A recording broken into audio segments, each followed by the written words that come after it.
Our daily Bible reading for May 30th. Our reading today comes from the Gospel of John, chapter 15.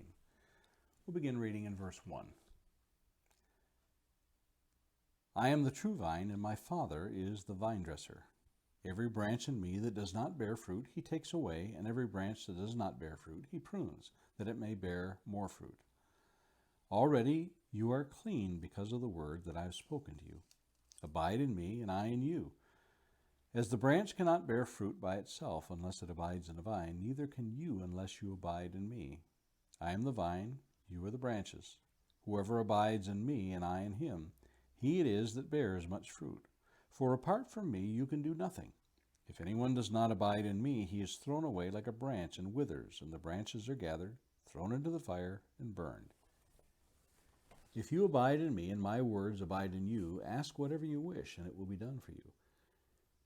By this my Father is glorified, that you bear much fruit, and so prove to be my disciples. As the Father has loved me, so have I loved you. Abide in my love. If you keep my commandments, you will abide in my love, just as I have kept my Father's commandments and abide in his love. These things I have spoken to you, that my love may be in you, and that your joy may be full. This is my commandment, that you love one another as I have loved you. Greater love has no one than this, that someone lay down his life for his friends. You are my friends if you do what I command you. No longer do I call you servants, for the servant does not know what his master is doing. But I have called you friends, for all that I have heard from my Father I have made known to you.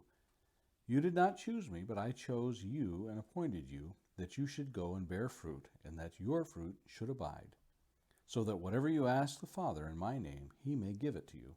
These things I command you, so that you will love one another.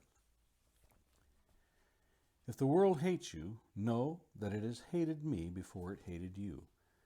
If you are of the world would love you as its own. But because you are not of the world, but I chose you out of the world, therefore the world hates you. Remember the word that I said to you, a servant is not greater than his master. If they persecuted me, they will also persecute you. If they kept my word, they will also keep yours. But all these things they will do to you on account of my name, because they do not know him who sent me. If I had not come and spoken to them, they would not have been guilty of sin. But now they have no excuse for their sin. Whoever hates me hates my Father also. If I had not done among them the works that no one else did, they would not be guilty of sin.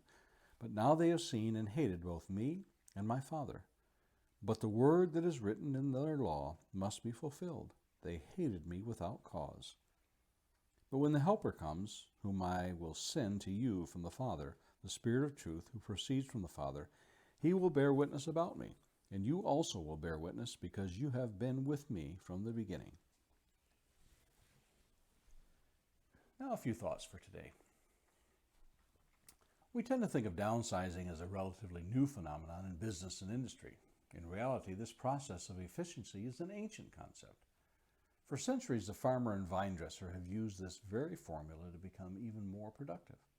Those who depend upon the productivity of vines and trees and even tillable land know that to spend needless resources on that which will not yield is a waste of time, energy, and money.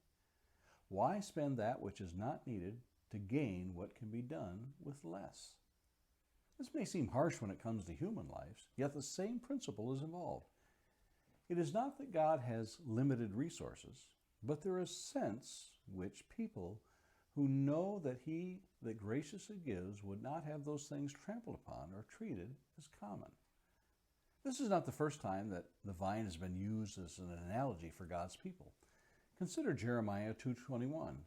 Yet I planted you a choice vine, a completely faithful seed. How then have you turned yourself before me into the degenerate shoots of a foreign vine? Or Isaiah 5:1 and 2. Let me sing now for my beloved, a song of my beloved concerning his vineyard. My well-beloved had a vineyard on a fertile hill, and he dug it all around, removed its stones, and planted it with its choicest vine, and he built a tower in the middle of it. And he hewed out a vine and a vat in it. Then he expected it to produce good grapes, but it produced only worthless ones. Some have speculated that this was an object lesson from surrounding scenes as Jesus walked about. Seeing vineyards dressed by expert vine dressers would have been a perfect backdrop for Jesus to point out that indeed all branches would come from him as the main vine. Those which did not produce fruit would be pruned back to make room for those who would indeed bear more. Look at the parable of the talents or the mines to see that those who possessed that which they refused to increase would be taken away and given to those who prove their stewardship already. Matthew 25 and Luke 19. Now, a question of the day. Are you producing fruit in God's kingdom? And a thought to meditate on this day as we close. God is an exacting master, but a fair one. He will not expect more than what we are capable of giving. Those are our thoughts for today, May 30th.